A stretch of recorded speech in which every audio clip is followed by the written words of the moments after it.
Hello बच्चों, let's see the question. Continental drift led to disappearance of a number of South American mammals because option A, alteration of vegetation was not conducive to their survival. Option B, there was an outbreak of a number of infectious disease. Option C, sudden change in climatic condition. And option D, they were outcompeted by more highly evolved animal reaching here from North America.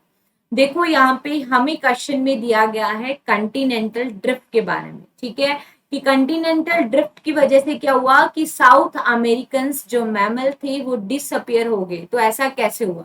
तो देखो Continental drift theory दी गई है Wagner के द्वारा, Continental drift theory.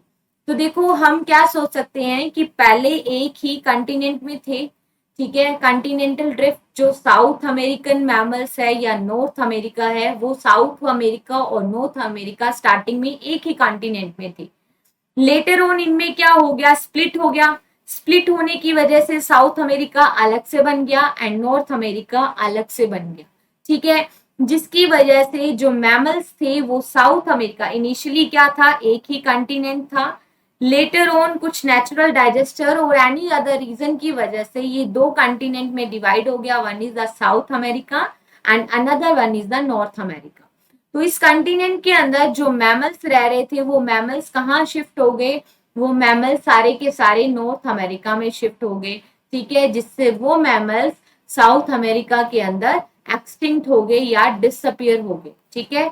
तो ये क्या बताता है कि इनका जो बैकग्राउंड जो लिंक है वो एक साथ था, ठीक है। तो ये थ्योरी गिवन है वैगनर के थ्रू। अब देखो यहाँ पे डिसअपियरेंस होने का रीजन क्या है, क्योंकि स्प्लिटिंग होगी जिससे सारे के सारे मैमल्स नॉर्थ अमेरिका में ही रह गए। ऑप्शन ए में गिवन है alteration of vegetation was not conducive to their survival, कि वहां की जो वेजिटेशन थी वो वहां के सर्वाइवल के लिए उनके लिए अनुकूल नहीं थी। तो ऐसा ये क्या हो गया, मोस्ट एप्रोप्रिएट आंसर नहीं होगा, ठीक है। ऑप्शन बी में गिवन है there was an outbreak of a number of infectious disease. तो ये कोई रेयर ही चांसेस है कि कोई अगर इन्फेक्शन होने की वजह से मान लो कुछ मैमल्स की डेथ हो जाती है, तो कुछ तो मैमल्स वहां रहते हैं, लेकिन वहां पे क्या हुए, डिसअपियर होने का मतलब है कि कंप्लीट वहां से डिसअपियर हो गए, ठीक है। सडन चेंज आना भी एक कोई टिपिकल केस ही होगा, ठीक है। और यहाँ पे डी में क्या गिवन है, they were outcompeted by more highly evolved animals reaching here from North America, ठीक है। तो ये क्या होगा correct answer. So here correct answer is option D. Best of luck.